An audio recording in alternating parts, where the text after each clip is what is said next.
આજે તો આપણે આપણા ભાઈબંધની વાડીએ કરવાનો છે મેગીના કાકાના દીકરો ભાઈ કહેવાય એવા નૂડલ્સનો પ્રોગ્રામ. દર વખતે દેવાજભાઈ મેગીની ના પાડે એટલે આજ વખતે આપણે નવીન ટ્રાય કરવું કરવાનો નૂડલ્સનો પ્રોગ્રામ.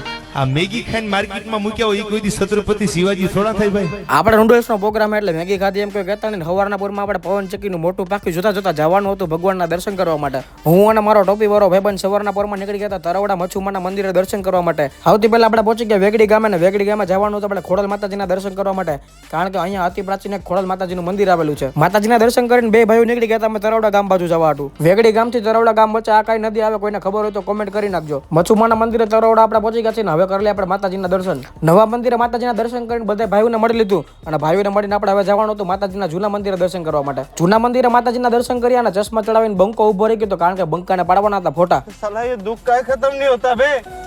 આજે હતો રવિવારના મારા ભાઈબંધને નોકરીમાં રજા હતી અને આજે નાનપણનો ભાઈબંધ આપણે ભેગો આવી ગયો અને આપણે બધા ભાઈબંધોએ જવાનું હોય ફોટા પાડવા હાટું. ગયા તો ખાલી 2 જણા હતા ને આપણે આવ્યા તો આખી ફોજ ભેગી થઈ ગઈ કારણ કે આજે હતો રવિવાર. રવિવાર હારો ગયો આજે. શું કર્યું? બસ આટા ફેરા આશીર્વાદ, ચા પાણી પીધા, વાન ભાગી ખાધા, બીજું શું હોય એમાં.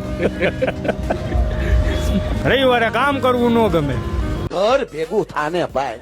આજે રવિવાર હતો એટલે બધા ભાઈબંધો ભેગા થઈ ગયા હતા ને બધો સામાન આવી ગયો હતો. હવે ફાઇનલી બધા મિત્રોએ બનાવવાના ભેગા થઈ નૂડલ્સ. અમારામાંથી એક જણાને નૂડલ્સ બનાવતા આવડતા નથી, બધા પહેલી વાર બનાવે, જેવા બને એવા ખાઈ લેવાના. હવે તો ઉનાળા જેવું થઈ ગયું એટલે પ્રોગ્રામ કરવાની શિયાળા જેવી મજા આવતી નથી, પણ આ તો બધા ભાઈબંધો ભેગા થયા હોય ને એટલે અલગ જ મોજ હોય.